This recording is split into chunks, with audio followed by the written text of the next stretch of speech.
নমস্কার শ্রোতা বন্ধুরা, আশা করি আপনারা ভালো আছেন। আমরাও ভালো আছি। প্রতি রবিবার নিয়মিত আপনাদের পর্বগুলি শোনাতে পারছি না, তার জন্য আমি দুঃখিত।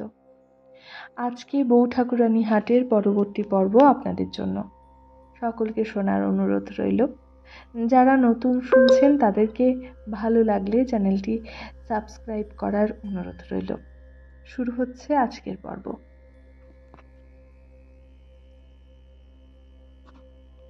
উদয়াদিত্যকে যেখানে রুদ্ধ করা হইয়াছে তাহা প্রকৃত কারাগার নহে, তাহা প্রাসাদ সংলগ্ন একটি ক্ষুদ্র অট্টালিকা। বাটির ঠিক ডান পাশেই এক রাজপথ ও তাহার পূর্ব দিকে প্রশস্ত এক প্রাচীর আছে। তাহার ওপর প্রহরীরা পায়চারি করিয়া পাহারা দিতেছে। ঘরেতে একটি অতি ক্ষুদ্র জানালা কাটা, তাহার মধ্য দিয়া খানিকটা আকাশ, একটা বাঁশঝাড় ও একটি শিব মন্দির দেখা যায়। উদয়াদিত্য প্রথম যখন কারাগারে প্রবেশ করিলেন তখন সন্ধ্যা উত্তীর্ণ হইয়া গিয়াছে। জানালার কাছে মুখ রাখিয়া ভূমিতে গিয়া বসিলেন। বর্ষাকাল, আকাশে মেঘ জমিয়া আছে, রাস্তায় জল দাঁড়াইয়াছে। নিস্তব্ধ রাত্রে দৈবাৎ দুই একজন পথিক চলিতেছে। ঝপ ঝপ করিয়া তাহাদের পায়ের শব্দ হইতেছে। পূর্ব দিক হইতে কারাগারে হৃৎস্পন্দন ধ্বনির মতো প্রহরীদের পদশব্দ অনবরত কানে আসিতেছে। এক এক প্রহর অতীত হইতে লাগিল। দূর হইতে এক একটা হাঁক শোনা যাইতেছে। আকাশে একটি মাত্র তারা নেই। যে বাঁশঝাড়ের দিকে উদয়াদিত্য চাহিয়া আছেন তাহা জোনাকিতে একেবারে ছাইয়া ফেলিয়াছে। সে রাত্রে উদয়াদিত্য আর শয়ন করিলেন না। জানালার কাছে বসিয়া প্রহরীদের অবিরাম পদশব্দ শুনিতে লাগিলেন। বিভা আজ সন্ধ্যাবেলায় একবার অন্তঃপুরের বাগানে গিয়াছে। প্রাসাদে বোধ করি অনেক লোক, চারিদিকে দাস দাসী, চারিদিকেই পিসিমাসি। কথায় কথায় কি হইয়াছে, কি বৃত্তান্ত জিজ্ঞাসা করে। প্রতি অশ্রুবিন্দুর হিসাব দিতে হয়। প্রতি দীর্ঘ নিঃশ্বাসের বিস্তৃত ভাষ্য ও সমালোচনা বাহির হইতে থাকে। বিভা বুঝি আর পারে না, ছুটিয়া বাগানে আসিয়াছে। সূর্য আজ মেঘের মধ্যেই উঠিয়াছে, মেঘের মধ্যেই অস্ত গেল। কখন যে দিনের অবসান হইল ও সন্ধ্যার আরম্ভ হইল বুঝা গেল না। বিকালের দিকে পশ্চিমের মুখে একটুখানি সোনার রেখা ফুটিয়াছিল, কিন্তু দিন শেষ হইতে না হইতেই মিলাইয়া গেল। আধারের উপর আধার ঘনাইতে লাগিল। দিগন্ত হইতে দিগন্ত আচ্ছন্ন হইয়া গেল। ঘন শ্রেণী ঝাউ গাছগুলির মাথার ওপর অন্ধকার এমনি করিয়া জমিয়া আসিল যে তাহাদের পরস্পরের মধ্যে একটা ব্যবধান আর দেখা গেল না। ঠিক মনে হইতে লাগিল যেন সহস্র দীর্ঘ পায়ের উপর ভর দিয়া একটা প্রকাণ্ড বিস্তৃত নিস্তব্ধ অন্ধকার দাঁড়াইয়া আছে। রাত হইতে লাগিল। রাজবাড়ির প্রদীপ একে একে নিবিয়া গেল। বিভা ঝাউ গাছের তলায় বসিয়া আছে। বিভা স্বভাবতই ভীরু, কিন্তু আজ তাহার ভয় নাই। কেবল যতই আঁধার বাড়িতেছে ততই তাহার মনে হইতেছে যেন পৃথিবীকে কে তাহার কাছ হইতে কাড়িয়া লইতেছে, যেন সুখ হতে, শান্তি হইতে, জগৎ সংসারের উপকূল হইতে কে তাহাকে ঠেলিয়া ফেলিতেছে। অতল স্পর্শ অন্ধকারের সমুদ্রের মধ্যে সে পড়িয়া গিয়াছে। ক্রমেই ডুবিতেছে, ক্রমেই নামিতেছে। মাথার উপরে অন্ধকার ক্রমেই বাড়িতেছে। পদতলে ভূমি নাই, চারিদিকে কিছুই নাই। আশ্রয়, উপকূল, জগৎ সংসার ক্রমেই দূর হইতে দূরে চলিয়া যাইতেছে। তাহার মনে হইতে লাগিল যেন একটু একটু করিয়া তাহার সম্মুখে একটা প্রকাণ্ড ব্যবধান আকাশের দিকে উঠিতেছে। তাহার উপরে কত কি পড়িয়া রহিল। প্রাণ যেন আকুল হইয়া উঠিল, যেন ওপারে সকলই দেখা যাইতেছে। সেখানকার সূর্যালোক, খেলাধুলা, উৎসব সকলই দেখা যাইতেছে। কে যেন নিষ্ঠুরভাবে কঠোর হস্তে তাহাকে ধরিয়া রাখিয়াছে। তাহার কাছে বুকের শিরা টানিয়া ছিঁড়িয়া ফেলিলেও সে যেন সেদিকে যাইতে দিবে না। বিভা যেন আজ দিব্য চক্ষু পাইয়াছে। এই চরাচর ব্যাপী ঘন ঘোর অন্ধকারের ওপর বিধাতা যেন বিভার ভবিষ্যৎ অদৃষ্ট লিখিয়া দিয়াছেন। অনন্ত জগৎ সংসারে একাকী বসিয়া বিভা যেন তাহাই পাঠ করিতেছে। তাই তাহার চক্ষে জল নাই, দেহ নিস্পন্দ, নেত্র নির্নিমেষ। রাত্রি 2 প্রহরের পর একটা বাতাস উঠিল। অন্ধকার গাছপালাগুলা হা হা করিয়া উঠিল। বাতাস অতি দ্রুত হু হু করিয়া শিশুর কণ্ঠে কাঁদিতে লাগিল। বিভার মনে হইতে লাগিল যেন দূর দূর দূরান্তের সমুদ্রের তীরে বসিয়া বিভার সাধের, স্নেহের, প্রেমের শিশুগুলি 2 হাত বাড়াইয়া কাঁদিতেছে। আকুল হইয়া তাহারা বিভাকে ডাকিতেছে। তাহারা কোলে আসিতে চায়, সম্মুখে তাহারা পথ দেখিতে পাইতেছে না। যেন তাহাদের ক্রন্দন এই 100 যোজন লক্ষ যোজন গাঢ় স্তব্ধ অন্ধকার ভেদ করিয়া বিভার কানে আসিয়া পৌঁছিল। বিভার প্রাণ যেন কাতর হইয়া কহিল, কে রে, তোরা কে? তোরা কে কাঁদিতেছিস? তোরা কোথায়? বিভা মনে মনে যেন এই লক্ষ যোজন অন্ধকারের পথে একাকিনী যাত্রা করিল। সহস্র বৎসর ধরিয়া যেন অবিশ্রান্ত ভ্রমণ করিল। পথ শেষ হইল না, কাহাকেও দেখিতে পাইল না। কেবল সেই বায়ুহীন, শব্দহীন, দিন রাত্রিহীন, জনশূন্য, তারাশূন্য, দিক দিগন্ত শূন্য মহান্ধকারের মধ্যে দাঁড়াইয়া মাঝে মাঝে চারিদিক হইতে ক্রন্দন শুনিতে পাইল। কেবল বাতাস দূর হইতে কহিতে লাগিল, হু হু। সমস্ত রাত্রি অনিদ্রায় কাটিয়া গেল। পরদিন বিভা কারাগারে উদয়াদিত্যের নিকট যাইবার নিমিত্ত অনেক চেষ্টা করিল। সেখানে তাহার যাওয়া নিষেধ। সমস্ত দিন ধরিয়া অনেক কাঁদাকাটি করিল, এমনকি স্বয়ং প্রতাপাদিত্যের কাছে গেল। বিভা তাহার পা জড়াইয়া ধরিল, অনেক কষ্টে সম্মতি পাইল। পরদিন প্রভাত হইতে না হইতেই বিভা শয্যা হইতে উঠিয়া কারাগৃহে প্রবেশ করিল।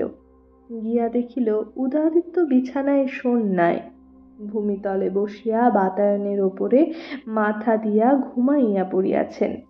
দেখিয়া বিভার প্রাণ যেন বুক ফাটিয়া কাঁদিয়া উঠিতে চাহিল। অনেক কষ্টে রোদন সংবরণ করিল। অতি ধীরে নিঃশব্দে উদয়াদিত্যের কাছে গিয়া বসিল। ক্রমে প্রভাত পরিষ্কার হইয়া আসিল। নিকটের বন হইতে পাখিরা গাহিয়া উঠিল। পাশের রাজপথ হইতে পান্থেরা গান গাহিয়া উঠিল। 2-1টি রাত্রি জাগরণের ক্লান্ত প্রহরী আলো দেখিয়া মৃদু স্বরে গান গাহিতে লাগিল। নিকটস্থ মন্দির হইতে শাঁখ ঘণ্টার শব্দ উঠিল। উদয়াদিত্য সহসা চমকিয়া জাগিয়া উঠিলেন। বিভাকে দেখিয়াই বলিয়া উঠিলেন, এ কি বিভা, এত সকালে যে? ঘরের চারিদিকে চাহিয়া দেখিয়া বলিলেন, এ কি, আমি কোথায়? মুহূর্তের মধ্যে মনে পড়িল তিনি কোথায়। বিভার দিকে চাহিয়া নিঃশ্বাস ফেলিয়া কহিলেন, আহ বিভা, তুই আসিয়াছিস? কাল তোকে সমস্ত দিন দেখি নাই, মনে হইয়াছিল বুঝি তোদের আর দেখিতে পাইব না। বিভা উদয়াদিত্যের কাছে আসিয়া চোখ মুছিয়া কহিল, দাদা, মাটিতে বসিয়া কেন? খাটে বিছানা পাতা রহিয়াছে, দেখিয়া বোধ হইতেছে একবারও তুমি খাটে বসো নাই। এ দুদিন কি তবে ভূমিতেই আসন করিয়াছ? বলিয়া বিভা কাঁদিতে লাগিল। উদয়াদিত্য ধীরে ধীরে কহিলেন, খাটে বসিলে আমি যে আকাশ দেখিতে পাই না বিভা। জানালার ভিতর দিয়া আকাশের দিকে চাহিয়া যখন পাখিদের উড়িতে দেখি, তখন মনে হয় আমারও একদিন খাঁচা ভাঙিবে, আমিও একদিন ওই পাখিদের মতো ওই অনন্ত আকাশে প্রাণের সাথে সাঁতার দিয়া বেড়াইব। এ জানালা হইতে যখন সরিয়া যায়, তখন চারিদিকে অন্ধকার দেখি, তখন ভুলিয়া যায় যে আমার একদিন মুক্তি হইবে, একদিন নিষ্কৃতি পাইব। মনে হয় না জীবনের বেড়ি একদিন ভাঙিয়া যাইবে, এই কারাগার হইতে একদিন খালাস পাইব। বিভা, এ কারাগারের মধ্যে এই 2 হাত জমি আছে, যেখানে আসিলেই আমি জানিতে পারি যে আমি স্বভাবতই স্বাধীন, কোনো রাজা মহারাজা আমাকে বন্দি করিতে পারে না। আর ওইখানে, ওই ঘরের মধ্যে, ওই কোমল শয্যা, ওইখানেই আমার কারাগার। আজ বিভাকে সহসা দেখিয়া উদয়াদিত্যের মনে অত্যন্ত আনন্দ হইল। বিভা যখন তাহার চক্ষে পড়িল, তখন তাহার কারাগারের সমুদয় দ্বার যেন মুক্ত হইয়া গেল। সেদিন তিনি বিভাকে কাছে বসাইয়া আনন্দে এত কথা বলিয়াছিলেন যে কারা প্রবেশের পূর্বে বোধ করি এত কথা কখনো বলেন নাই। বিভা উদয়াদিত্যের সে আনন্দ মনে মনে বুঝিতে পারিয়াছিল। জানি না এক প্রাণ হইতে আর এক প্রাণে কি করিয়া বার্তা যায়, এক প্রাণে তরঙ্গ উঠিলে আর এক প্রাণে কি নিয়মে তরঙ্গ ওঠে। বিভার হৃদয়ে পুলকে পুরিয়া উঠিল। তাহার অনেক দিনের উদ্দেশ্য আজ সফল হইল। বিভা সামান্য বালিকা, উদয়াদিত্য ওকে সে যে আনন্দ দিতে পারে, অনেক দিনের পর ইহা সে সহসা আজ বুঝিতে পারিল। হৃদয়ে সে বল পাইল। এতদিন সে চারিদিকে অন্ধকার দেখিতেছিল, কোথাও কিনারা পাইতেছিল না, নিরাশার গুরুভারে একেবারে নত হইয়া পড়িয়াছিল। নিজের ওপর তাহার বিশ্বাস ছিল না। অনবরত সে উদয়াদিত্যের কাজ করিত, কিন্তু বিশ্বাস করিতে পারিত না যে তাহাকে সুখী করিতে পারিবে। আজ সে সহসা একটা পথ দেখিতে পাইয়াছে। এত দিনকার সমস্ত শ্রান্তি একেবারে ভুলিয়া গেল। আজ তাহার চোখে প্রভাতের শিশিরের মতো অশ্রুজল দেখা দিল। আজ তাহার অধরে অরুণ কিরণের নির্মল হাসি ফুটিয়া উঠিল। বিভাও প্রায় কারাবাসিনী হইয়া উঠিল।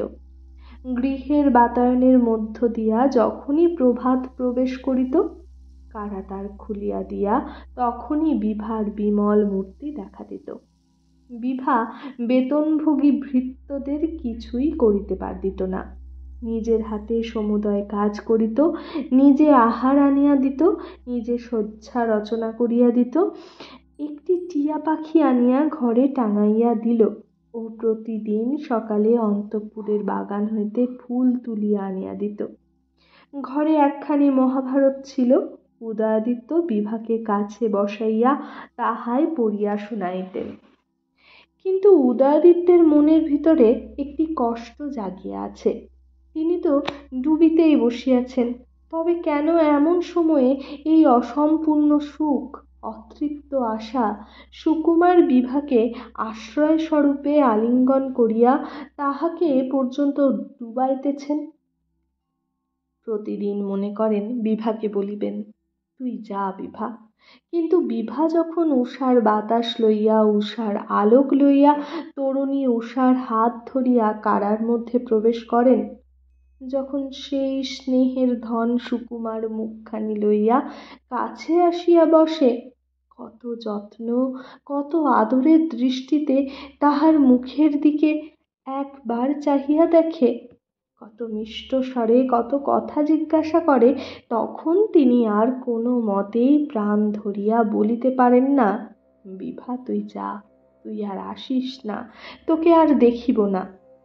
প্রত্যহ মনে করেন কাল বলিব, কিন্তু সে কাল আর কিছুতেই আসিতে চায় না। অবশেষে একদিন দৃঢ় প্রতিজ্ঞা করিলেন।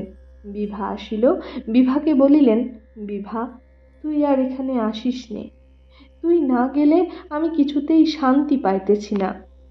প্রতিদিন সন্ধ্যাবেলায় এই কারাগৃহের অন্ধকারে কে আসিয়া আমাকে যেন বলে বিভার বিপদ কাছে আসিতেছে। বিভা, আমার কাছ হইতে তোর শীঘ্র পালাইয়া যা। আমি শনি গ্রহ, আমার দেখা পাইলেই চারিদিক হইতে দেশে বিপদ ছুটিয়া আসে। তুই শ্বশুর বাড়ি যা, মাঝে মাঝে যদি সংবাদ পাই তাহা হইলেই আমি সুখে থাকিব। বিভা চুপ করিয়া রহিল। উদয়াদিত্য মুখ নত করিয়া বিভার সেই মুখ পানে অনেকক্ষণ ধরিয়া দেখিতে লাগিলেন। তাহার দুই চক্ষু দিয়া ঝর ঝর করিয়া অশ্রু পড়িতে লাগিল।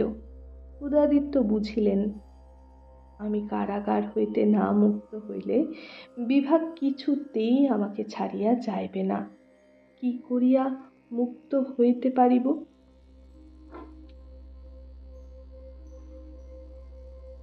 রামচন্দ্র রায় ভাবিলেন, বিভা যে চন্দ্রদ্বীপে আসিল না, সে কেবল প্রতাপাদিত্যের শাসনে ও উদয়াদিত্যের মন্ত্রণায়। বিভা যে নিজের ইচ্ছায় আসিল না, তাহা মনে করিলে তাহার আত্মগৌরবে অত্যন্ত আঘাত লাগে। তিনি ভাবিলেন, প্রতাপাদিত্য আমাকে অপমান করিতে চাহে, অতএব সে কখনো বিভাকে আমার কাছে পাঠাইবে না। কিন্তু এ অপমান আমিই তাহাকে ফিরাইয়া দিই না কেন? আমি তাহাকে এক পত্র লিখি না কেন যে তোমার মেয়েকে আমি পরিত্যাগ করিলাম, তাহাকে যেন আর চন্দ্রদ্বীপে পাঠানো না হয়। এরূপ ৭-৫ ভাবিয়া ৫ জনের সহিত মন্ত্রণা করিয়া প্রতাপাদিত্যের ওই মর্মে এক পত্র লেখা হইল। প্রতাপাদিত্যকে এরূপ চিঠি লেখা বড় সাধারণ সাহসের কর্ম নহে। রামচন্দ্র রায়ের মনে মনে বিলক্ষণ ভয় হইতেছিল, কিন্তু ঢালু পর্বতে বেগে নামিতে নামিতে হাজার ভয় হইলেও যেন মাঝে থামা যায় না। রামচন্দ্র রায়ের মনেও সেইরূপ একটা ভাবের উদয় হইয়াছিল। সহসা একটা দুঃসাহসিকতায় প্রবৃত্ত হইয়াছেন, শেষ পর্যন্ত না পৌঁছিয়া যেন দাঁড়াইতে পারিতেছেন না। রামমোহনকে ডাকিয়া কহিলেন, এই পত্র যশোহরে লইয়া যা। রামমোহন জোর হস্তে কহিল, আজ্ঞা না মহারাজ, আমি পারিব না। আমি স্থির করিয়াছি আর যশোহরে যাইব না। এক যদি পুনরায় মা ঠাকুরানীকে আনিতে যাইতে বলেন তো আর একবার যাইতে পারি, নতুবা এ চিঠি লইয়া যাইতে পারিব না। রামমোহনকে আর কিছু না বলিয়া বৃদ্ধ নয়ানচাঁদের হাতে রাজা সেই পত্রখানি দিলেন। সে সেই পত্র লইয়া যশোহরে যাত্রা করিল। পত্র লইয়া গেল বটে, কিন্তু নয়ানচাঁদের মনে বড় ভয় হইল। প্রতাপাদিত্যের হাতে এ পত্র পড়িলে না জানি কি করিয়া বসেন তিনি। অনেক ভাবিয়া চিন্তিয়া মহিষীর হাতে এই পত্রটি দিতে সংকল্প করিল। মহিষীর মনের অবস্থা বড় ভালো নয়। একদিকে বিভার জন্য তাহার ভাবনা, আর একদিকে উদয়াদিত্যের জন্য তাহার কষ্ট। সংসারের গোলেমালে তিনি যেন একেবারে ঝালাপালা হইয়া গিয়াছেন। মাঝে মাঝে প্রায় তাহাকে কাঁদিতে দেখা যায়। তাহার যেন আর ঘর কন্যায় মন লাগে না। এইরূপ অবস্থায় তিনি এই পত্রখানি পাইলেন। কি যে করিবেন কিছু ভাবিয়া পাইলেন না। বিভাকে কিছু বলিতে পারেন না, তাহা হইলে সুকুমার বিভা আর বাঁচিবে না। মহারাজের কানে এ চিঠির কথা উঠিলে কি যে অনর্থপাত হইবে তাহার ঠিকানা নাই। অথচ এমন সংকটের অবস্থায় কাহাকে কিছু না বলিয়া, কাহারও নিকট কোনো পরামর্শ না লইয়া মহিষী বাঁচিতে পারেন না। চারিদিক আকুল পাথার দেখিয়া কাঁদিতে কাঁদিতে প্রতাপাদিত্যের কাছে গেলেন। কহিলেন, মহারাজ, বিভার তো যাহা হয় একটা কিছু করিতে হইবে। প্রতাপাদিত্য কহিলেন, কেন বলো দেখি। মহিষী কহিলেন, না, কিছু যে হইয়াছে তাহা নহে, তবে বিভাকে তো এক সময়ে শ্বশুরবাড়ি পাঠাইতে হইবে। প্রতাপাদিত্য, সে তো বুঝিলাম, তবে এতদিন পরে আজ যে সহসা তাহা মনে পড়িল। মহিষী ভীত হইয়া কহিলেন, ওই তোমার এক কথা। আমি কি বলিতেছি যে কিছু হইয়াছে? যদি কিছু হয়। প্রতাপাদিত্য বিরক্ত হইয়া কহিলেন, হইবে আর কি। মহিষী, এই মনে করো যদি জামাই বিভাকে একেবারে ত্যাগ করে। বলিয়া মহিষী ক্রুদ্ধ কণ্ঠ হইয়া কাঁদিতে লাগিলেন। প্রতাপাদিত্য অত্যন্ত ক্রুদ্ধ হইয়া উঠিলেন। তাহার চোখ দিয়া অগ্নিকণা বাহির হইল। মহারাজের সেই মূর্তি দেখিয়া মহিষী চোখের জল মুছিয়া তাড়াতাড়ি কহিলেন, তাই বলিয়া জামাই কি আর সত্য সত্যই লিখিয়াছে যে ওগো, তোমাদের বিভাকে আমি ত্যাগ করিলাম, তাহাকে আর চন্দ্রদ্বীপে পাঠাইও না? তাহা নহে, তবে কথা এই, যদি কোনোদিন তাই লিখিয়া বসে। প্রতাপাদিত্য কহিলেন, তখন তাহার বিহিত বিধান করিব, এখন তাহার জন্য ভাবিবার অবসর নাই। মহিষী কাঁদিয়া উঠিলেন। মহারাজ, তোমার পায়ে পড়ি, আমার একটি কথা রাখো। একবার ভাবিয়া দেখো বিভার কি হইবে। আমার পাষাণ প্রাণ বলিয়া আজও রহিয়াছি, নহিলে আমাকে যত দূর যন্ত্রণা দিবার তা দিয়াছ। উদয়কে, আমার বাছাকে, রাজার ছেলেকে সামান্য অপরাধীর মতো রুদ্ধ করিয়াছ। সে আমার কাহারও কোনো অপকার করে না, কিছুতেই লিপ্ত থাকে না। দোষের মধ্যে সে কিছু বুঝে সুঝে না, রাজকার্য শেখে না, প্রজা শাসন করিতে জানে না, তাহার বুদ্ধি নাই। তা ভগবান তাহাকে যা করিয়াছেন তাহার দোষ কি? বলিয়া মহিষী দ্বিগুণ কাঁদিতে লাগিলেন। প্রতাপাদিত্য ঈষৎ বিরক্ত হইয়া কহিলেন, ও কথা তো অনেকবার হইয়া গিয়াছে, যে কথা হইতেছিল তাহাই বলো না। মহিষী কপালে করাঘাত করিয়া কহিলেন, আমারই পোড়া কপাল, বলিব আর কি। বলিলে কি তুমি কিছু শোনো? একবার বিভার মুখ পানে চাও মহারাজ, সে যে কাহাকেও কিছু বলে না, সে কেবল দিনে দিনে শুকাইয়া যায়, ছায়ার মতো হইয়া আছে, কিন্তু সে কথা কহিতে জানে না। তাহার একটা উপায় করো। প্রতাপাদিত্য বিরক্ত হইয়া উঠিলেন। মহিষী আর কিছু না বলিয়া ফিরিয়া আসিলেন।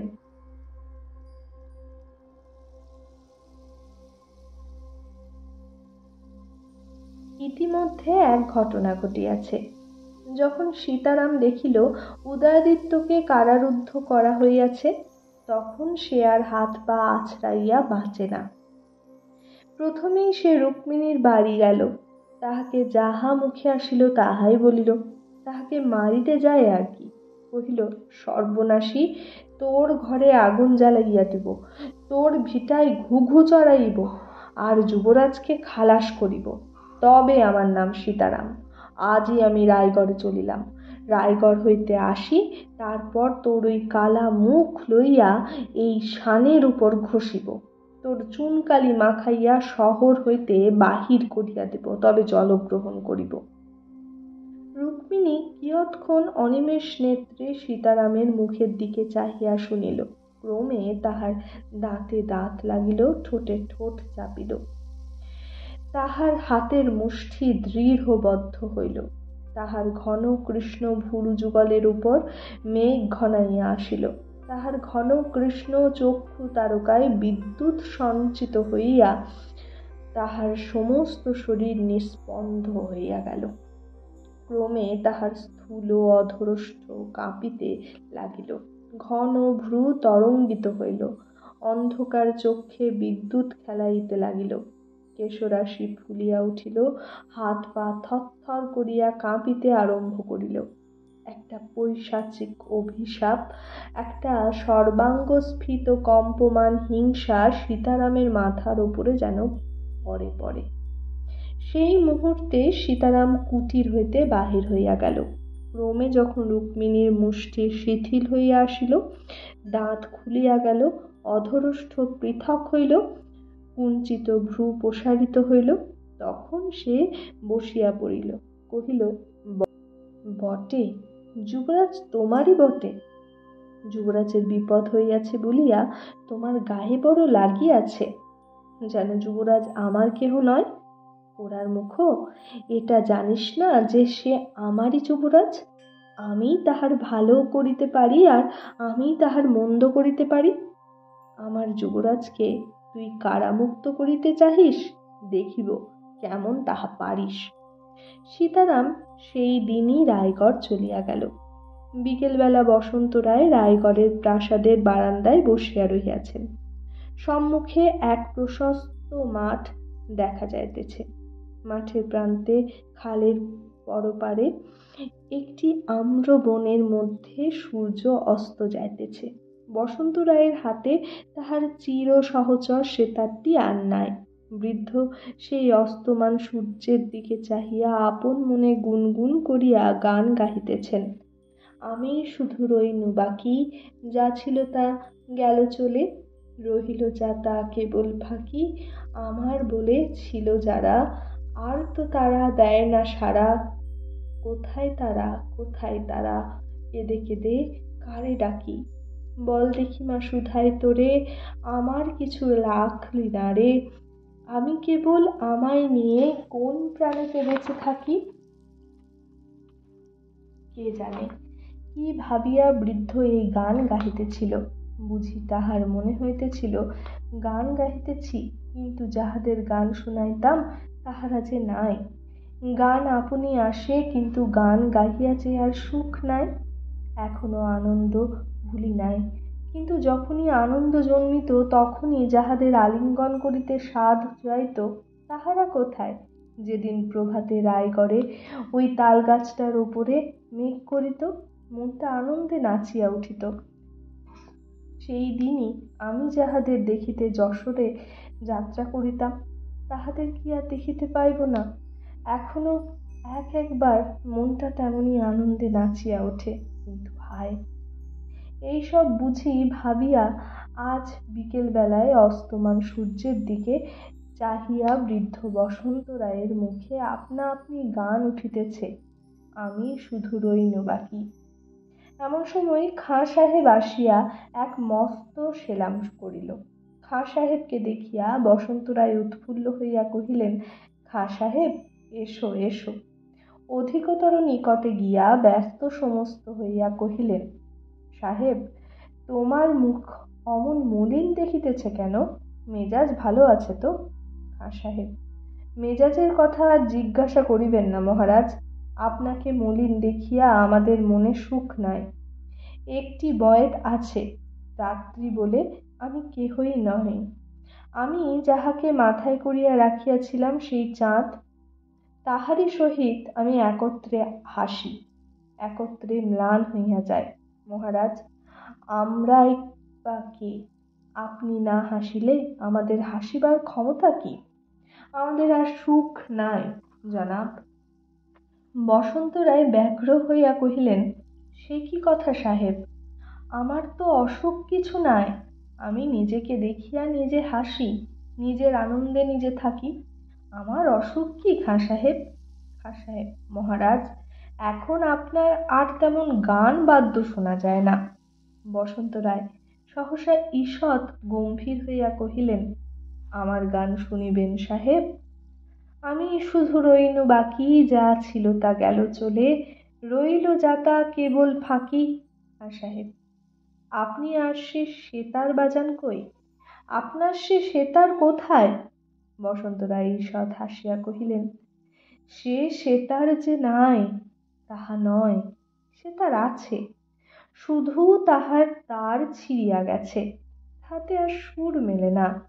বলিয়া আম্রবনের দিকে চাহিয়া মাথায় হাত বুলাইতে লাগিলেন। কিয়ৎক্ষণ পরে বসন্ত রায় বলিয়া উঠিলেন, খাঁ সাহেব, একটা গান গাও না, একটা গান গাও, গাও। তাজবে তাজ, নাও বে নাও। খাঁ সাহেব গান ধরিলেন, তাজবে তাজ, নাও বে নাও।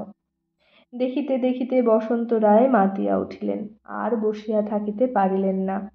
উঠিয়া দাঁড়াইলেন, একত্রে গাহিতে লাগিলেন, তাজ বে তাজ, নাও বে নাও। ঘন ঘন তাল দিতে লাগিলেন এবং বারবার করিয়া গাহিতে লাগিলেন। গাহিতে গাহিতে সূর্য অস্ত গেল, অন্ধকার হইয়া আসিল। রাখালেরা বাড়িমুখ আসিতে আসিতে গান ধরিল। এমন সময়ে আসিয়া সীতারাম মহারাজের জয় হউক বলিয়া প্রণাম করিল। বসন্ত রায় একেবারে চমকিত হইয়া তৎক্ষণাৎ গান বন্ধ করিয়া তাড়াতাড়ি তাহার কাছে আসিয়া গায়ে হাত দিয়া কহিলেন, আরে সীতারাম যে, ভালো আছিস তো? দাদা কেমন আছে? দিদি কোথায়? ভালো খবর তো? খাঁ সাহেব চলিয়া গেল।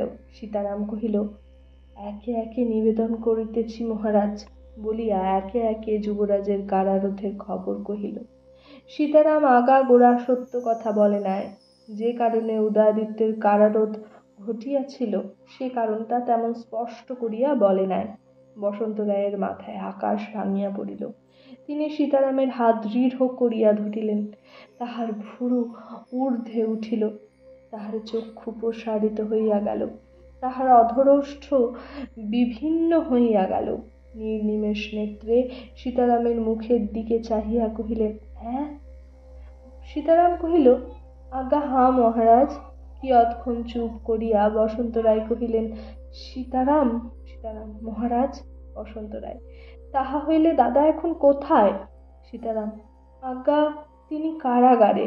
বসন্ত রায় মাথায় হাত বুলাইতে লাগিলেন। উদয়াদিত্য কারাগারে, এ কথা বুঝি তাহার মাথায় ভালো করিয়া বসিতেছে না। কিছুতেই কল্পনা করিয়া উঠিতে পারিতেছেন না। আবার কিছুক্ষণ বাদে সীতারামের হাত ধরিয়া কহিলেন, সীতারাম। সীতারাম, আজ্ঞা মহারাজ। বসন্ত রায়, তাহা হইলে দাদা এখন কি করিতেছে? সীতারাম, কি আর করিবেন, তিনি কারাগারেই আছেন। বসন্ত রায়, তাহাকে কি সকলে বন্ধ করিয়া রাখিয়াছে? সীতারাম, আজ্ঞা হাঁ মহারাজ। বসন্ত রায়, তাহাকে কি কেহ একবার বাহির হইতে দেয় না? সীতারাম, আজ্ঞা না। বসন্ত রায়, সে একলা কারাগারে বসিয়া আছে? বসন্ত রায় এ কথাগুলি বিশেষ কোনো ব্যক্তিকে জিজ্ঞাসা করেন নাই, আপনা আপনি বলিতেছিলেন। সীতারাম তাহা বুঝিতে পারে নাই। সে উত্তর করিল, হাঁ মহারাজ। বসন্ত রায় বলিয়া উঠিলেন, দাদা তুই আমার কাছে আয় রে, তোকে কেহ চিনিল না। বসন্ত রায় তাহার পরদিনই যশোহরে যাত্রা করিলেন। কাহারও নিষেধ মানিলেন না। যশোহরে পৌঁছিয়াই একেবারে রাজবাটির অন্তঃপুরে গেলেন। বিভা সহসা তাহার দাদা মহাশয়কে দেখিয়া যেন কি হইয়া গেল। কিছুক্ষণ কি যে করিবে কিছু যেন ভাবিয়া পাইল না। কেবল চোখে বিস্ময়, অধরে আনন্দ, মুখে কথা নাই, শরীর নিস্পন্দ। খানিকটা দাঁড়াইয়া রহিল। তাহার পর তাহার পায়ের কাছে পড়িয়া প্রণাম করিল, পায়ের ধুলা মাথায় লইল। বিভা উঠিয়া দাঁড়াইলে বসন্ত রায় একবার নিতান্ত একাগ্র দৃষ্টে বিভার মুখের দিকে চাহিয়া জিজ্ঞাসা করিলেন, বিভা? আর কিছু বলিলেন না, কেবল জিজ্ঞাসা করিলেন, বিভা? যেন তাহার মনে একটি অতি ক্ষীণ আশা জাগিয়াছিল যে সীতারাম যাহা বলিয়াছিল তাহা সত্য না হইতেও পারে। সমস্তটা স্পষ্ট জিজ্ঞাসা করিতে ভয় হইতেছে, পাছে বিভা তাহার উত্তর দিয়া ফেলে। তাহার ইচ্ছা নয় যে বিভা তৎক্ষণাৎ তাহার এ প্রশ্নের উত্তর দেয়। তাই তিনি অতি ভয়ে ভয়ে বিভার মুখখানিকে জিজ্ঞাসা করিলেন, বিভা? তাই তিনি অতি একাগ্র দৃষ্টে তাহার মুখের দিকে একবার চাহিলেন। বিভা বুঝিল এবং বিভা উত্তর দিতেও পারিল না। তাহার প্রথম আনন্দ উচ্ছ্বাস ফুরাইয়া গেছে। আগে যখন দাদা মহাশয় আসিতেন সেই সব দিন তাহার মনে পড়িয়াছে। সে এক কি উৎসবের দিনই গিয়াছে। তিনি আসিলে কি একটা আনন্দই পড়িত। সুরমা হাসিয়া তামাশা করিত, বিভা হাসিত কিন্তু তামাশা করিতে পারিত না। দাদা প্রশান্ত আনন্দ মূর্তিতে দাদা মহাশয়ের গান শুনিতেন। আজ দাদা মহাশয় আসিলেন, কিন্তু আর কেহ কাছে আসিল না। কেবল এই আঁধার সংসারে একেলা বিভা, সুখের সংসারের একমাত্র ভগ্নাবশেষের মতো একলা দাদা মহাশয়ের কাছে দাঁড়াইয়া আছে। দাদা মহাশয় আসিলে যে ঘরে আনন্দধ্বনি উঠিত, সেই সুরমার ঘর আজ এমন কেন? সে আজ স্তব্ধ, অন্ধকার, শূন্যময়। দাদা মহাশয়কে দেখিলেই সে ঘরটা যেন এখনই কাঁদিয়া উঠিবে। বসন্ত রায় একবার কি যেন কিসের আশ্বাসে সেই ঘরের সম্মুখে গিয়া দাঁড়াইলেন। দরজার কাছে দাঁড়াইয়া ঘরের মধ্যে মাথা লইয়া একবার চারিদিক দেখিলেন। তৎক্ষণাৎ মুখ ফিরাইয়া বুক ফাটা কণ্ঠে জিজ্ঞাসা করিলেন, দিদি, ঘরে কি কেহই নাই? বিভা কাঁদিয়া কহিল, না দাদা মহাশয়, কেহই নাই। স্তব্ধ ঘরটা যেন হা হা করিয়া বলিয়া উঠিল, আগে যাহারা ছিল তাহারা কেহই নাই। বসন্ত রায় অনেকক্ষণ পর্যন্ত চুপ করিয়া দাঁড়াইয়া রহিলেন। অবশেষে বিভার হাত ধরিয়া আস্তে আস্তে গাহিয়া উঠিলেন, আমি শুধু রইনু বাকি। বসন্ত রায় প্রতাপাদিত্যের কাছে গিয়া নিতান্ত মিনতি করিয়া কহিলেন, বাবা প্রতাপ, উদয়কে আর কেন কষ্ট দাও? সে তোমাদের কি করিয়াছে?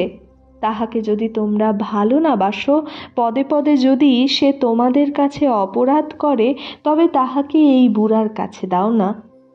আমি তাহাকে লইয়া যাই, আমি তাহাকে রাখিয়া দিই, তাহাকে আর তোমাদের দেখিতে হইবে না, সে আমার কাছে থাকিবে। প্রতাপাদিত্য অনেকক্ষণ পর্যন্ত ধৈর্য ধরিয়া চুপ করিয়া বসন্ত রায়ের কথা শুনিলেন। অবশেষে বলিলেন, খুড়া মহাশয়, আমি যাহা করিয়াছি তাহা অনেক বিবেচনা করিয়াই করিয়াছি। এ বিষয়ে আপনি অবশ্যই আমার অপেক্ষা অনেক অল্প জানেন, অথচ আপনি পরামর্শ দিতে আসিয়াছেন। আপনার এ সকল কথা আমি গ্রাহ্য করিতে পারি না। তখন বসন্ত রায় উঠিয়া প্রতাপাদিত্যের কাছে আসিয়া প্রতাপাদিত্যের হাত ধরিয়া কহিলেন, বাবা প্রতাপ, মনে কি নাই, তোকে যে আমি ছেলেবেলায় কোলে পিঠে করিয়া মানুষ করিলাম, সে কি আর মনে পড়ে না? স্বর্গীয় দাদা যেদিন তোকে আমার হাতে সমর্পণ করিয়া গিয়াছেন, সেদিন হইতে আমি কি এক মুহূর্তর জন্য তোকে কষ্ট দিয়াছি? অসহায় অবস্থায় যখন তুই আমার হাতে ছিলি, একদিনও কি তুই আপনাকে পিতৃহীন বলিয়া মনে করিতে পারিয়াছিলি? প্রতাপ, বল দেখি, আমি তোর কি অপরাধ করিয়াছিলাম যাহাতে আমার এই বৃদ্ধ বয়সে তুই আমাকে এত কষ্ট দিতে পারিলি? এমন কথা আমি বলি না যে তোকে পালন করিয়াছিলাম বলিয়া তুই আমার কাছে ঋণী। তোদের মানুষ করিয়া আমি আমার দাদার স্নেহ ঋণ শোধ করিতে চেষ্টা করিয়াছিলাম। অতএব প্রতাপ, আমি প্রাপ্য বলিয়া তোর কাছে কিছুই চাহি না, কখনো চাহিও নাই। আমি কেবল তোর কাছে ভিক্ষা চাহিতেছি, তাও দিবি না? বসন্ত রায়ের চোখে জল পড়িতে লাগিল। প্রতাপাদিত্য পাষাণ মূর্তির ন্যায় বসিয়া রহিলেন। বসন্ত রায় আবার কহিলেন, তবে আমার কথা শুনিবি না, আমার ভিক্ষা রাখিবি না, কথার উত্তর দিবি না প্রতাপ? দীর্ঘশ্বাস ফেলিয়া কহিলেন, ভালো, আমার আর একটা ক্ষুদ্র প্রার্থনা আছে। একবার আমি উদয়কে দেখিতে চাই। আমাকে তাহার সেই কারাগৃহে প্রবেশ করিতে কেহ যেন নিষেধ না করে, এই অনুমতি দাও। প্রতাপাদিত্য তাহাও দিলেন না। তাহার বিরুদ্ধে উদয়াদিত্যের প্রতি এতখানি স্নেহ প্রকাশ করাতে প্রতাপাদিত্য মনে মনে অত্যন্ত বিরক্ত হইয়া উঠিয়াছিলেন। তাহার যতই মনে হয় লোকে তাহাকে অপরাধী করিয়া তুলিয়াছে, ততই তিনি আরও বাঁকিয়া দাঁড়ান। বসন্ত রায় নিতান্ত ম্লান মুখে অন্তঃপুরে ফিরিয়া গেলেন। তাহার মুখ দেখিয়া বিভার অত্যন্ত কষ্ট হইল। বিভা দাদা মহাশয়ের হাত ধরিয়া কহিল, দাদা মহাশয়, আমার ঘরে এসো। বসন্ত রায় নীরবে বিভার সঙ্গে সঙ্গে বিভার ঘরে প্রবেশ করিলেন। তিনি ঘরে বসিলে পর বিভা তাহার কোমল অঙ্গুলি দিয়া তাহার পাকা চুলগুলি নাড়িয়া দিয়া কহিল, দাদা মহাশয়, এসো, তোমার পাকা চুল তুলিয়া দিই। বসন্ত রায় কহিলেন, দিদি, সে পাকা চুল কি আর আছে? যখন বয়স হয় নাই তখন সেসব ছিল, তখন তোদের পাকা চুল তুলিতে বলিতাম।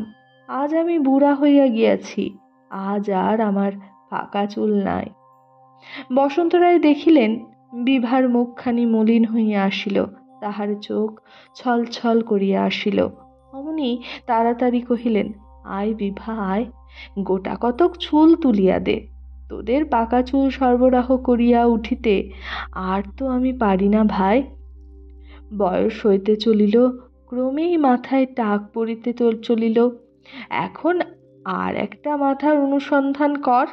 আমি জবাব দিলাম বলিয়া বসন্ত রায় হাসিতে লাগিলেন।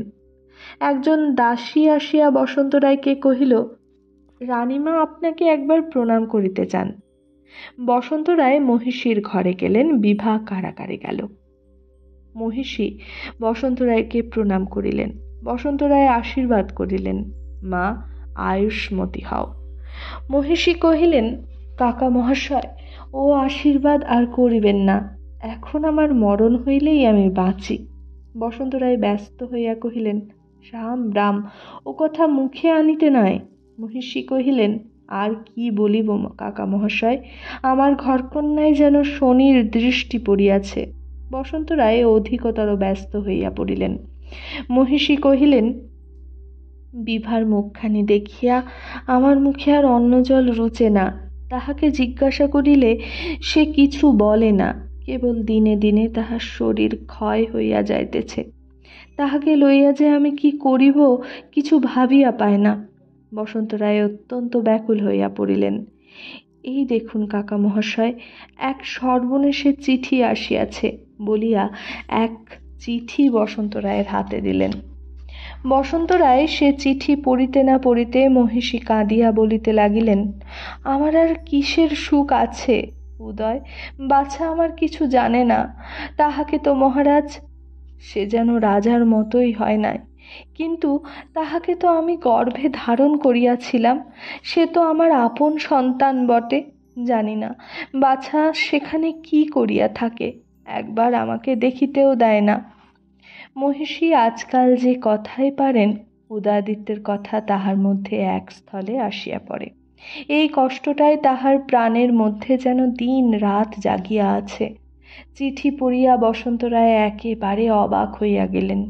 চুপ করিয়া বসিয়া মাথায় হাত বুলাইতে লাগিলেন। কিয়ৎক্ষণ পরে বসন্ত রায় মহিষীকে জিজ্ঞাসা করিলেন, এ চিঠি তো কাহাকেও দেখাওনি মা? মহিষী কহিলেন, মহারাজ এ চিঠির কথা শুনিলে কি আর রক্ষা রাখিবেন? বিভাও কি তাহা হইলে আর বাঁচিবে? বসন্ত রায় কহিলেন, ভালো করিয়াছ, এ চিঠি আর কাহাকেও দেখায়ও না বৌমা। তুমি বিভাকে শীঘ্র তাহার শ্বশুর বাড়ি পাঠাইয়া দাও, মান অপমানের কথা ভাবিও না। মহিষী কহিলেন, আমিও তাহাই মনে করিয়াছিলাম। মান লইয়া আমার কাজ নাই, আমার বিভা সুখী হইলেই হইল। কেবল ভয় হয় পাছে বিভাকে তাহারা অযত্ন করে। বসন্ত রায় কহিলেন, বিভাকে অযত্ন করিবে? বিভা কি অযত্নের ধন? বিভা যেখানে যাইবে সেইখানেই আদর পাইবে।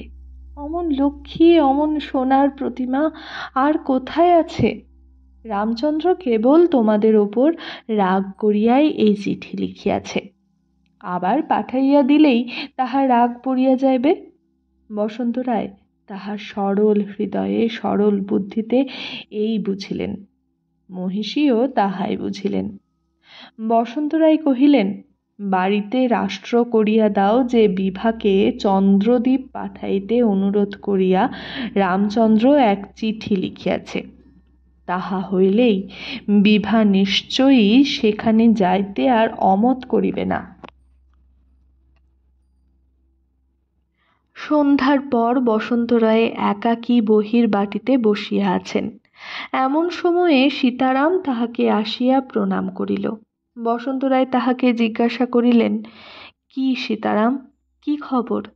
সীতারাম কহিল, সে পরে বলিব, আপনাকে আমার সঙ্গে আসিতে হইবে। বসন্ত রায় কহিলেন, কেন, কোথায় সীতারাম? সীতারাম তখন কাছে আসিয়া বসিল, চুপি চুপি ফিস ফিস করিয়া বলিল। বসন্ত রায় চক্ষু বিস্ফারিত করিয়া কহিলেন, সত্য নাকি?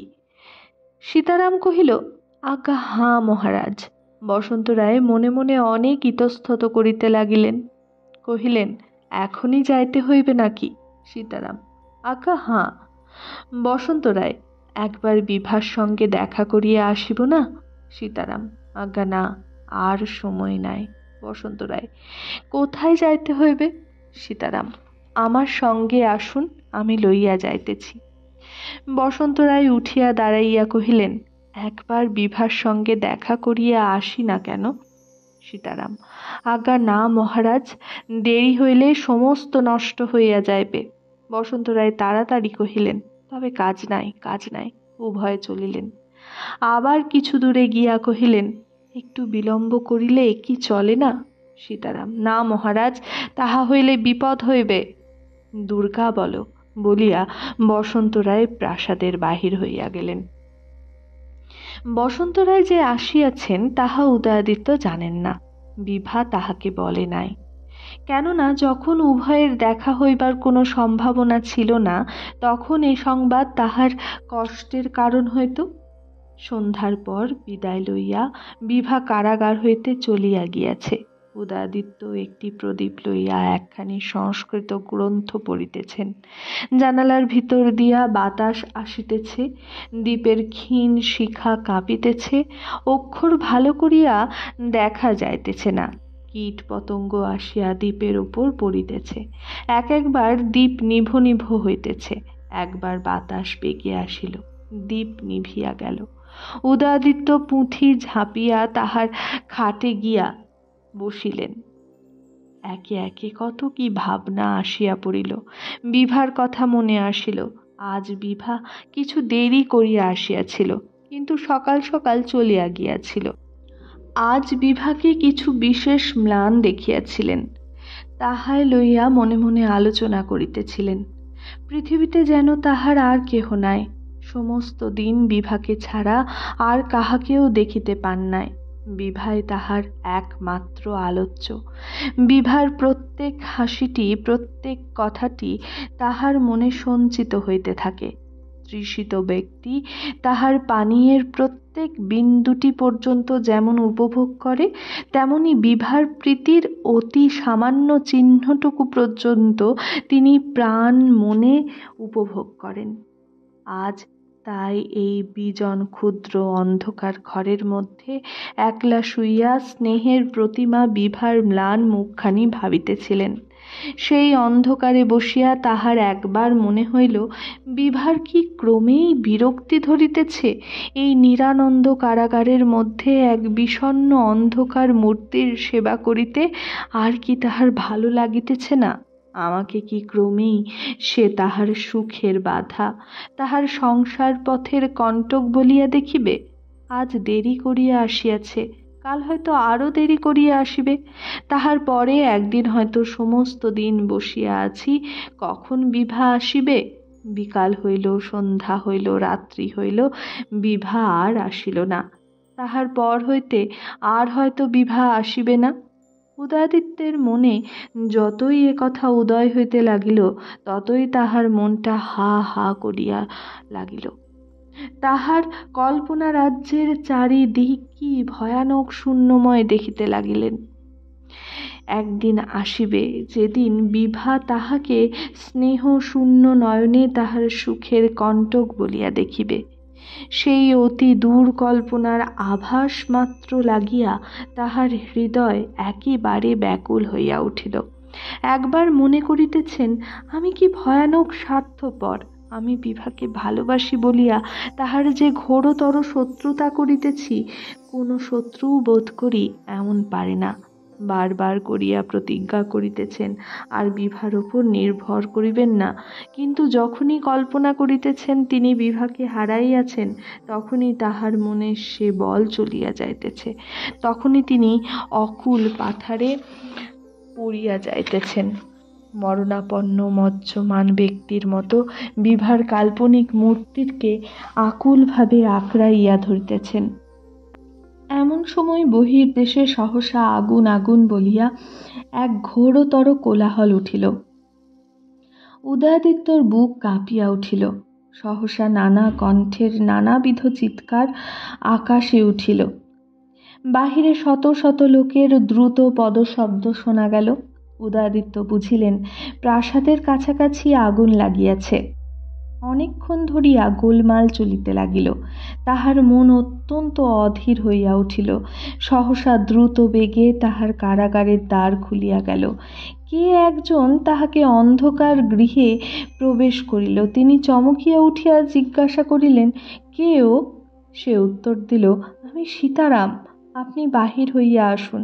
উদয়াদিত্য কহিলেন, কেন? সীতারাম কহিল, যুবরাজ, কারাগৃহে আগুন লাগিয়াছে, শীঘ্র বাহির হইয়া আসুন।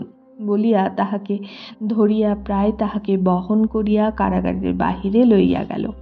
অনেক দিন পর উদয়াদিত্য আজ মুক্ত স্থানে আসিলেন। মাথার উপরে সহসা অনেকটা আকাশ দেখিতে পাইলেন। বাতাস যেন তাহার বিস্তৃত বক্ষ প্রসারিত করিয়া তাহাকে আলিঙ্গন করিতে লাগিল। চোখের বাধা চারিদিক হইতে খুলিয়া গেল। সেই অন্ধকার রাত্রে আকাশে অসংখ্য তারকা দৃষ্টির নিম্নে বিস্তৃত মাঠের মধ্যে কোমল তৃণাজালের ওপর দাঁড়াইয়া সহসা তাহার মনের মধ্যে এক অপরিসীম অনির্বচনীয় আনন্দের উদয় হইল।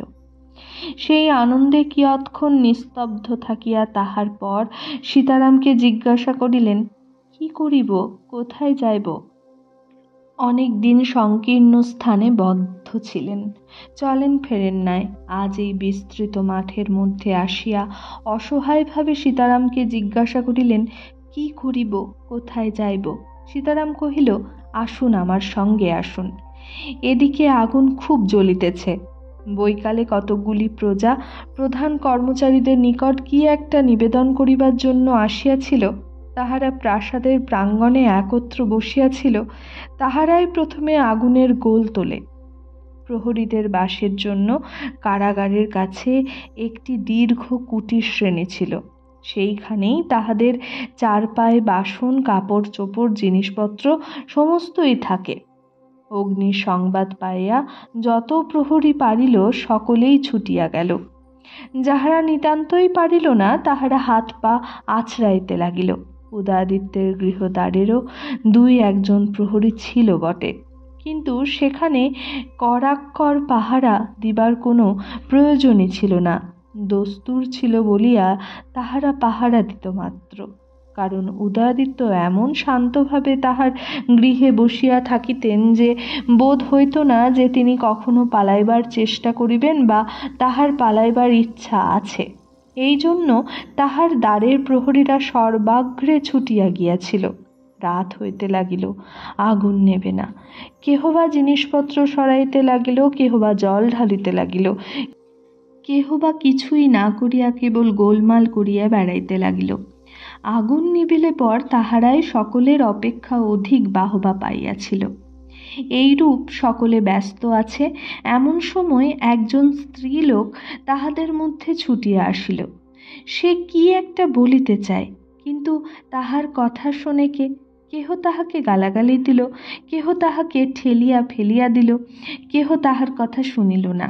যে শুনিল সে কহিল, যুবরাজ পালাইলে তাতে আমার কি মাগি, তোরই বা কি?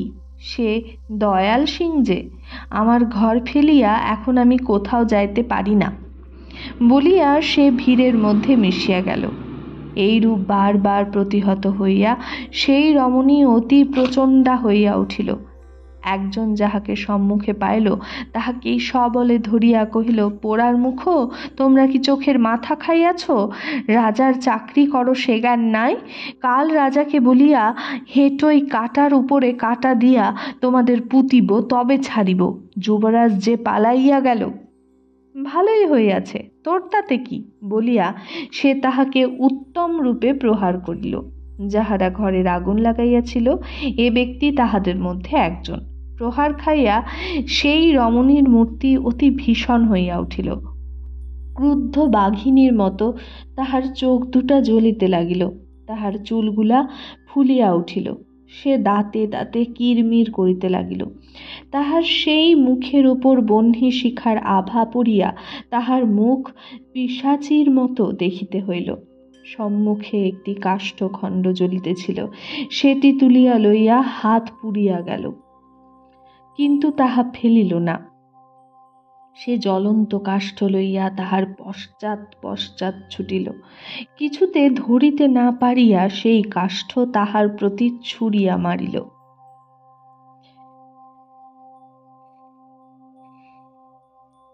সীতারাম যুবরাজকে সঙ্গে করিয়া খালের ধারে লইয়া গেল। সেখানে একখানা বড় নৌকা বাঁধা ছিল, সেই নৌকার সম্মুখে উভয়ে গিয়া দাঁড়াইলেন। তাহাদের দেখিয়া নৌকা হইতে এক ব্যক্তি তাড়াতাড়ি বাহির হইয়া আসিয়া কহিল, দাদা, আসিয়াছিস? উদয়াদিত্য একেবারে চমকিয়া উঠিলেন। সেই চির পরিচিত স্বর, যে স্বর বাল্যের স্মৃতির সহিত যৌবনের সুখ দুঃখের সহিত জড়িত। পৃথিবীতে যতটুকু সুখ আছে, যতটুকু আনন্দ আছে, যে স্বর তাহারই সহিত অবিচ্ছিন্ন। একদিন কারাগারে গভীর অন্ধকারে বিনিদ্র নয়নে বসিয়া সহসা স্বপ্নে বংশীধ্বনির ন্যায় যে স্বর শুনিয়া চমকিয়া উঠিতেন, সেই স্বর। বিস্ময় ভাঙিতে না ভাঙিতে বসন্ত রায় আসিয়া তাহাকে আলিঙ্গন করিয়া ধরিলেন। উভয়ের দুই চক্ষু বাষ্পে পুড়িয়া গেল। উভয়ে সেইখানে তৃণের ওপর বসিয়া পড়িলেন। অনেকক্ষণের পর উদয়াদিত্য কহিলেন, দাদা মহাশয়। বসন্ত রায় কহিলেন, কি দাদা?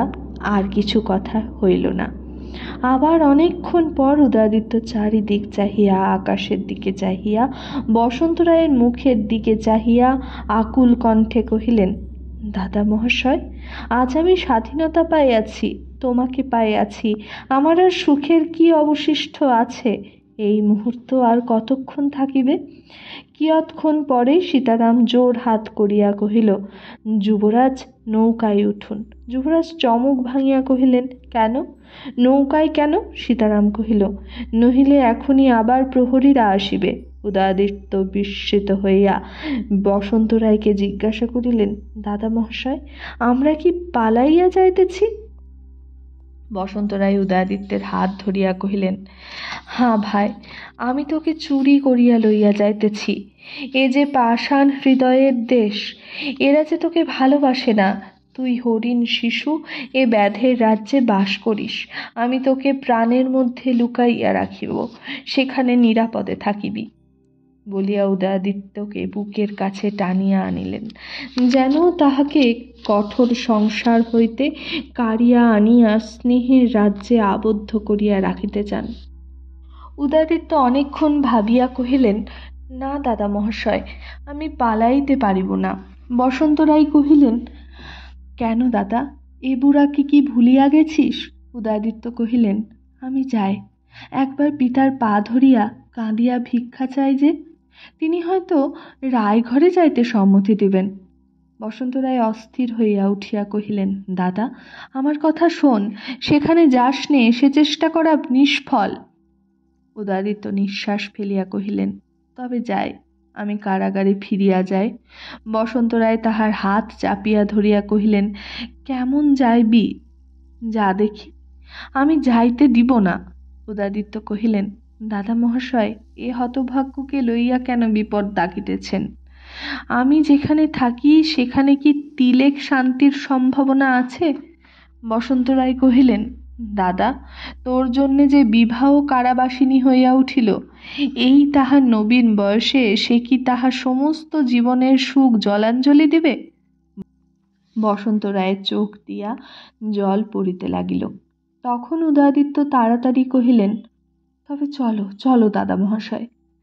সীতারামের দিকে চাহিয়া কহিলেন, সীতারাম, প্রাসাদে 3খানি পত্র পাঠাইতে চায়।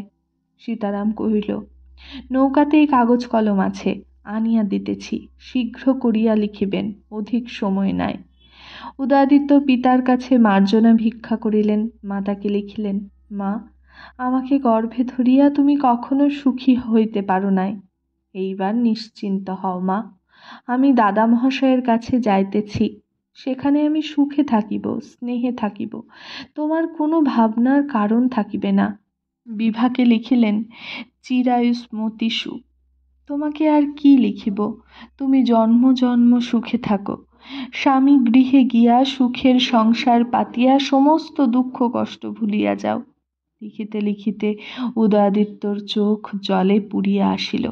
সীতারাম সেই চিঠি তিনখানি একজন দাঁড়ির হাত দিয়া প্রাসাদে পাঠাইয়া দিল। সকলে নৌকোতে উঠিতেছেন, এমন সময় দেখিলেন কে একজন ছুটিয়া তাহার দিকে আসিতেছে। সীতারাম চমকিয়া বলিয়া উঠিল, ওই যে সেই ডাকিনী আসিতেছে। দেখিতে দেখিতে রুক্মিণী কাছে আসিয়া পৌঁছিল। তাহার চুল এলোথেলো, তাহার অঞ্চল খসিয়া পড়িয়াছে, তাহার জ্বলন্ত অঙ্গারের মতো চোখ দুটা অগ্নির উদ্গার করিতেছে।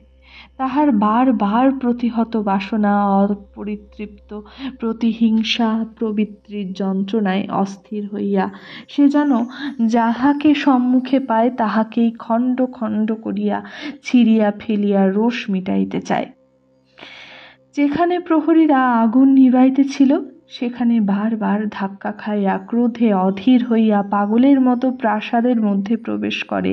একবার প্রতাপাদিত্যের ঘরের মধ্যে প্রবেশ করিবার জন্য বার নিষ্ফল চেষ্টা করে। প্রহরীরা তাহাকে পাগল মনে করিয়া মারিয়া ধরিয়া তাড়াইয়া দেয়। যন্ত্রণায় অস্থির হইয়া সে প্রাসাদ হইতে ছুটিয়া আসিতেছে। বাঘিনীর মতো সে উদয়াদিত্যের উপর লাফাইয়া পড়িবার চেষ্টা করিল। সীতারাম মাঝে আসিয়া পড়িল। চিৎকার করিয়া সে সীতারামের উপর ঝাঁপাইয়া পড়িল। প্রাণপণে তাহাকে দু হাতে জড়াইয়া ধরিল। সহসা সীতারাম চিৎকার করিয়া উঠিল। দাড়ি মাঝিরা তাড়াতাড়ি আসিয়া বলপূর্বক রুক্মিণীকে ছাড়াইয়া লইল। আত্মঘাতী বৃশ্চিক যেমন নিজের সর্বাঙ্গে হুল ফুটাইতে থাকে, তেমনি সে অধীর হইয়া নিজের বক্ষ নখে আঁচড়াইয়া চুল ছিঁড়িয়া চিৎকার করিয়া কহিল, কিছুই হইল না, কিছুই হইল না, এই আমি মরিলাম, এ স্ত্রী হত্যার পাপ তোমাদের হইবে। সেই অন্ধকার রাত্রে এই অভিশাপ দিকে দিকে ধ্বনিত হইয়া উঠিল। মুহূর্ত মধ্যে বিদ্যুৎ বেগে রুক্মিণী জলে ঝাঁপাইয়া পড়িল। বর্ষায় খালের জল অত্যন্ত বাড়িয়াছিল। কোথায় সে তলাইয়া গেল ঠিকানা রহিল না। সীতারামের কাঁধ হইতে রক্ত পড়িতেছিল। চাদর জলে ভিজাইয়া কাঁধে রাখিল। নিকটে গিয়া দেখিল উদয়াদিত্যের কপালে ঘর্মবিন্দু দেখা দিয়াছে। তাহার হাত পা শীতল হইয়া গিয়াছে। তিনি প্রায় অজ্ঞান হইয়া গিয়াছেন। বসন্ত রায়ও যেন দিশাহারা হইয়া অবাক হইয়া গিয়াছেন। দাড়িগণ উভয়কে ধরিয়া নৌকায় তুলিয়া তৎক্ষণাৎ নৌকা ছাড়িয়া দিল। সীতারাম ভীত হইয়া কহিল, যাত্রার সময় কি অমঙ্গল!